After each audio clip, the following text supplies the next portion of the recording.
Bonjour les amis de Radio Camino, bienvenue ici dans les bois. C'est ici qu'a eu lieu hier soir notre pot du pèlerin, ou plutôt notre tripot clandestin du pèlerin. Et là je vous vois tout de suite sourire et c'est incroyable parce que quand on prononce ce mot clandestin, tout de suite tout le monde a la banane.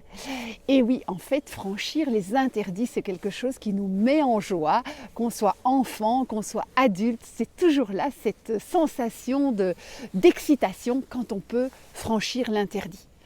Alors dans cette vidéo, je ne vais pas vous dire d'aller ne pas respecter les réglementations, les lois, même si actuellement parfois elles nous pompent un peu. C'est pas du tout l'objet de cette vidéo. Moi, ce que j'ai envie de vous proposer, c'est d'aller explorer nos propres prisons, nos propres barrières, nos propres limitations, tous ces interdits qu'on se met à nous-mêmes et comment en fait franchir ces interdits, même des tout petits, ça peut nous mettre en joie et nous procurer une grande liberté. Et la liberté, on en a encore plus besoin dans ces moments un petit peu plus confinés. Donc je vous invite à découvrir avec moi quelques exemples de liberté que l'on peut prendre très facilement.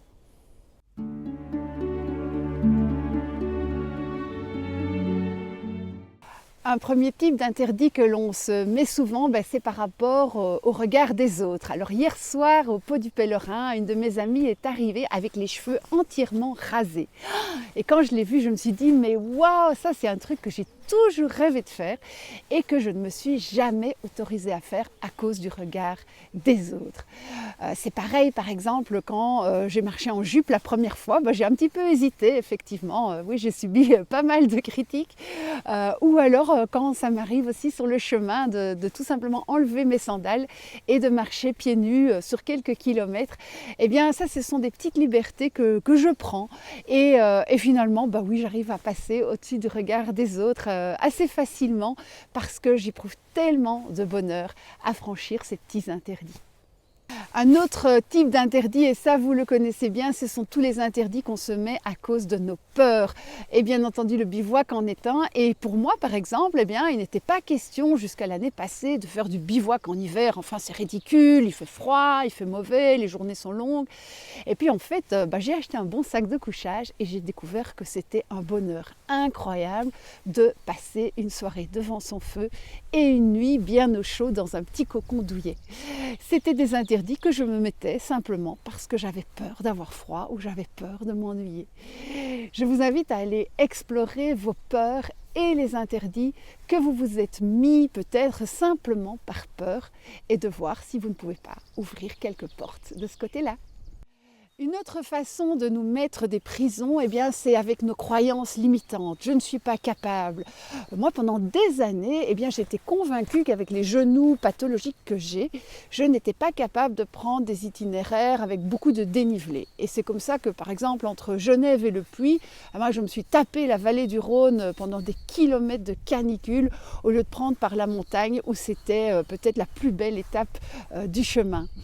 Et je réalise aujourd'hui que c'est mes croyances qui m'ont empêché de monter là-haut. J'étais vraiment convaincue que je ne pouvais pas le faire, alors qu'en fait, si j'avais été tout doucement, si je m'étais écoutée, j'aurais peut-être vécu des moments extraordinaires.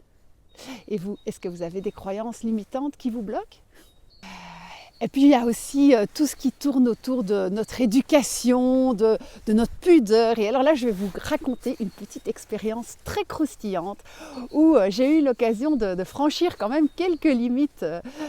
C'était dans la forêt de Domrémy-la-Pucelle. Le nom a son importance parce que c'était une très très longue forêt que je traversais cet été sur une quinzaine de kilomètres. Et un ami m'a mis un petit défi, il m'a dit « Chiche !» que tu pourrais marcher toute nue pendant 1 heure. Et donc j'ai enlevé tous mes vêtements, j'ai gardé mon sac à dos et mes sandales et j'ai marché pendant 1 heure à poil dans les bois, pourvu que YouTube ne me censure pas. J'ai pas de photos, rassurez-vous.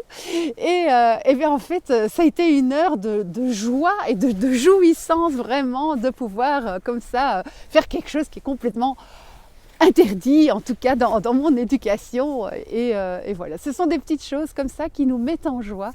Bon voilà, c'est pas nécessaire de faire la même chose que moi. Je suis sûre que vous avez d'autres petits interdits que vous aimeriez franchir. En tout cas, ben voilà, je vous encourage vraiment à aller explorer vos peurs, vos croyances limitantes, les choses que vous vous interdisez à cause du regard des autres ou à cause de votre éducation ou à cause de votre passé. Et puis ben, franchir ces petites prisons-là, ça nous donne énormément de bonheur, énormément de liberté. Et je pense que c'est dans ces périodes de contrainte où on a l'impression que notre liberté est vraiment restreinte, qu'on peut au contraire aller explorer des zones tout à fait inattendues et retrouver une belle liberté intérieure. En tout cas, c'est tout ce que je vous souhaite. Je vous souhaite aussi une très belle journée, de beaux chemins et je vous dis à bientôt pour d'autres vidéos. Ciao!